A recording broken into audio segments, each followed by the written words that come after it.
Bonjour à tous et bienvenue dans cette nouvelle vidéo. Aujourd'hui, nous allons mettre en ligne notre projet. Donc la dernière fois qu'on avait mis en ligne, c'était lors de la deuxième vidéo, on avait mis en ligne la page de présentation qui était la plus simple possible, mais on n'avait pas la base de données, on n'avait pas les fichiers statiques, on n'avait pas les templates, on n'avait pas la configuration, et donc là, notre mise en ligne va être un petit peu plus complexe. Donc pour ça, ce que j'aime faire, c'est créer un dossier, enfin un fichier, que je vais appeler deploy.sh, qui va nous permettre d'envoyer, faire un peu les commandes dont on a besoin pour mettre à jour, enfin envoyer notre projet. Donc pour ça, j'ai fait un rsync.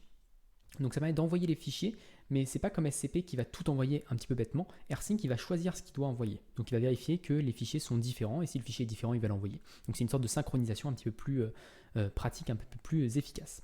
Donc je vais faire un rsync avec un --progress pour qu'il nous affiche la liste des fichiers qu'il est en train d'envoyer.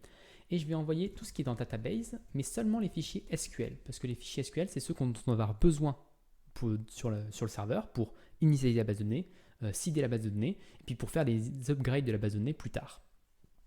Mais on n'a pas besoin d'envoyer le database.sqlite parce que ça, si on l'envoie, ça écraserait les données qui sont sur le serveur et on ne veut pas. On ne veut pas que nos données de dev écrasent les données du serveur. Donc ça, on va l'envoyer sur adibut.fr, var/www/rocket.adibut.fr. Et on va envoyer ça dans le dossier database. En fait, on va faire la même chose pour le dossier statique. Donc là, on envoie tout le dossier. On peut juste faire /var/www/rocket.attribute.fr. On va faire la même chose pour templates. Et puis on va faire la même chose pour rocket.toml. Ensuite, une fois qu'on a fait envoyer un petit peu tous ces fichiers qui sont à part, on va compiler avec cargo build-release. On va compiler une version optimisée de notre exécutable, de notre serveur web. Et enfin, on va envoyer notre serveur web. Donc on va faire un rsync-progress. Et on va envoyer le target/release/hello rocket. Et on va l'envoyer ici, à la racine du projet. Donc ça, une fois que tout ça s'est fait, ça devrait être bon. Donc je vais retourner sur ma console, je vais donner les droits d'exécution à deploy et je vais exécuter deploy. Donc là, on voit qu'il nous envoie migrate.sql et seed.sql, static, templates, rocket.toml. Il compile et il envoie notre fichier compilé. Donc maintenant, j'ai plus qu'à me connecter à mon serveur et me rendre dans var www.rocket.adibut.fr. Donc là, tout est bon. On a bien notre base de données. Donc on n'a pas la base de données, mais on a les fichiers.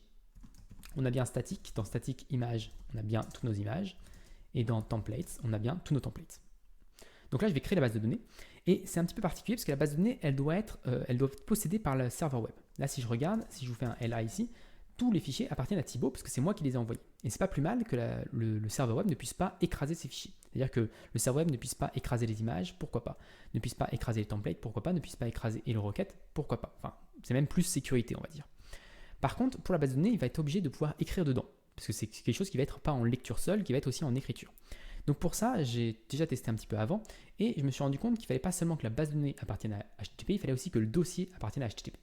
Donc je vais faire un sudo shown http://http du dossier database.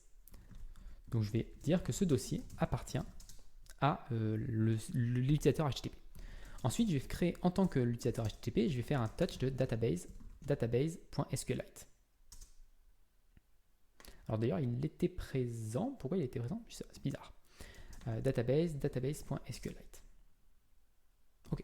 Ensuite, on va migrer cette base de données. Donc pour migrer cette base de données, je vais pouvoir normalement écrire dedans. Donc je vais faire un SQLite 3 database.sqlite et je vais envoyer le migrate.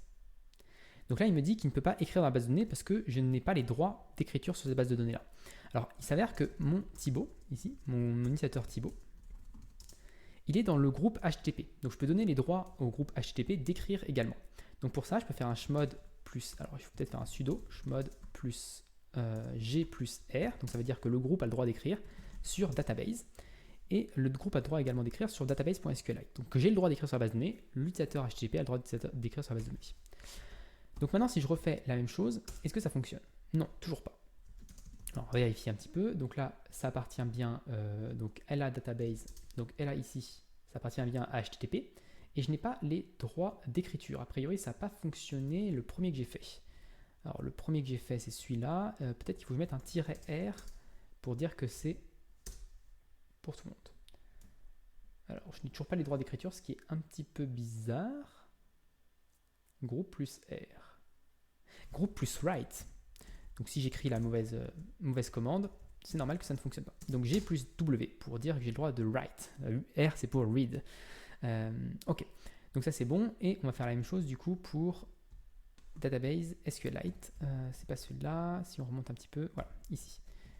Donc groupe plus write pour donner les autorisations d'écriture. Ok, donc maintenant si je fais SQLite 3 database.SQLite, que je lui envoie database migrate, ça a l'air de fonctionner.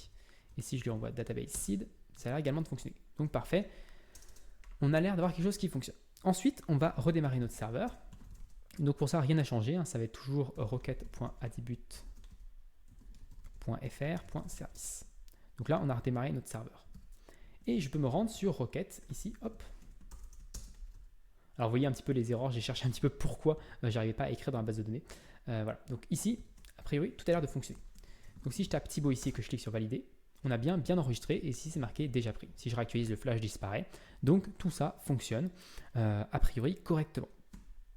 Donc voilà pour cette vidéo, j'espère qu'elle vous a plu. Si elle vous a plu, n'hésitez pas à vous abonner et à la partager. Et moi je donnerai vous très rapidement pour la suite de cette série sur Rust et Rocket.